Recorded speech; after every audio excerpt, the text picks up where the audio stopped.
Bonjour à toutes et à tous et bienvenue sur ce cinquième tutoriel où je vous apprends à créer une interface graphique en Python avec le module Tkinter.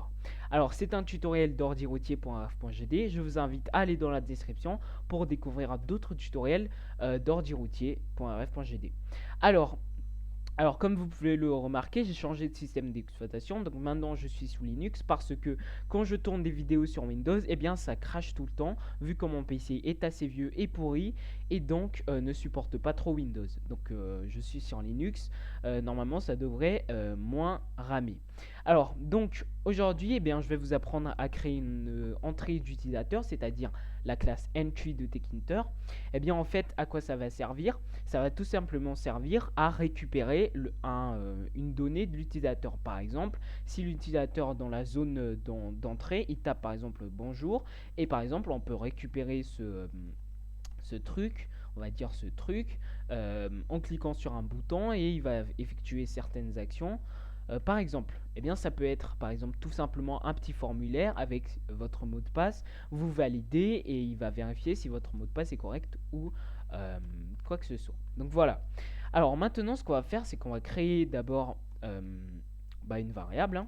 Donc entrée comme ceci est égal à entry. Donc on utilise la classe entry de Python de Tkinter, pardon. Ensuite, on va lui dire de placer tout ça au niveau de notre petite fenêtre avec le background red. Ensuite, eh bien, text variable, comme ceci. Alors, à quoi ça va servir? Tout simplement, ça va servir à stocker l'entrée, donc ce qu'a saisi l'utilisateur, au niveau d'une autre variable. Donc, vous allez voir à quoi ça va servir après. Donc, par exemple, ma variable, comme ceci. Eh bien, je vais afficher tout ça. Tac.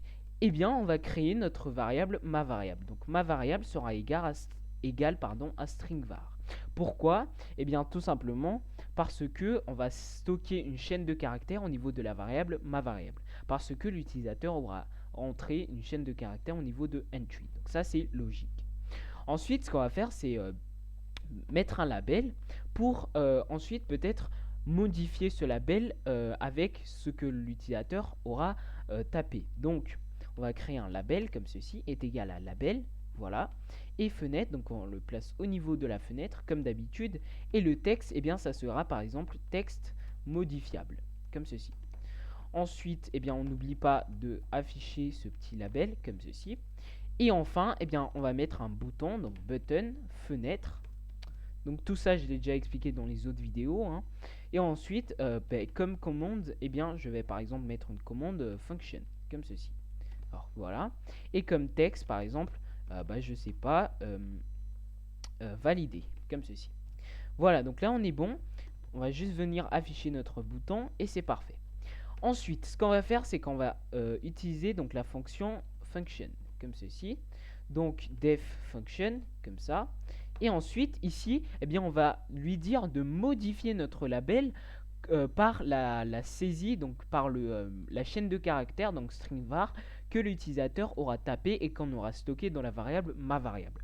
Donc, du coup, pour cela, eh bien, pour modifier le texte d'un label, vous faites texte, le nom de votre variable, ensuite entrecoché, et vous faites un texte comme ceci. Et ensuite, on va récupérer donc la donnée de l'utilisateur.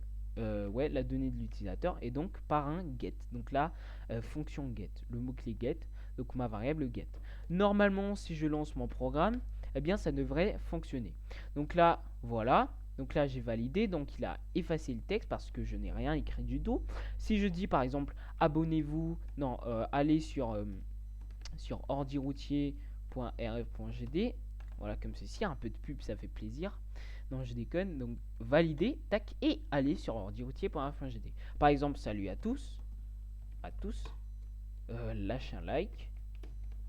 Voilà, donc ça fonctionne à merveille. Donc, comme vous pouvez le voir, un entry, en fait, une entrée, eh bien, ça permet de rentrer quelque chose que vous pouvez ensuite traiter.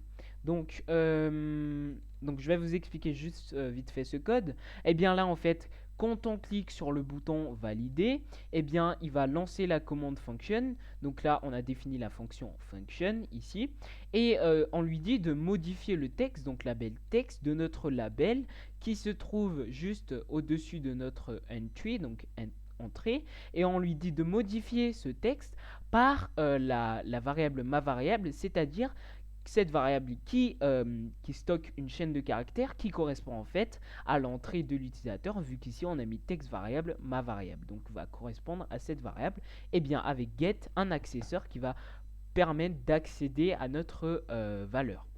Alors sachez qu'on peut très bien faire des actions. Par exemple ici je peux mettre des conditions, donc on va essayer. Donc if ma variable get par exemple est égale à je sais pas, par exemple ordi routier, comme ceci, tac, et bien on exécute une certaine action, par exemple print dans la console bienvenue mon créateur. Pourquoi pas parce que il dit mon créateur parce que je suis le créateur de ce programme. Et ensuite else, si c'est pas ordi routier, eh bien on va afficher par exemple vous n'êtes pas mon créateur, comme ceci. Ensuite, eh bien voilà, donc on va fermer ça et on va relancer notre programme Python. Voilà, donc du coup, dans texte modifiable, eh bien, ça sert plus à rien, donc on peut l'enlever. Et par exemple, là, je tape, par exemple, je sais pas, caméra, comme ceci, donc caméra, par exemple, validé. Et regardez dans la console, il me dit, vous n'êtes pas mon créateur. Donc dans le terminal, il dit, vous n'êtes pas mon créateur. Voilà. Et voilà, par exemple, si je mets ordi routier, comme ceci, validé, bienvenue mon créateur. Voilà, donc ça peut être une idée pour parmi tant d'autres pour par exemple vérifier votre mot de passe, etc. Donc voilà pour les entrées, et merci à tous d'avoir regardé la vidéo. Je vous invite à aller dans le lien de la description pour accéder à mon site internet ordiroutier.rf.gd, et également pourquoi pas taper sur Google ordi routier et s'abonner à ma chaîne YouTube pour être la première ou le premier à être notifié lorsque je sortirai une nouvelle vidéo. Ciao.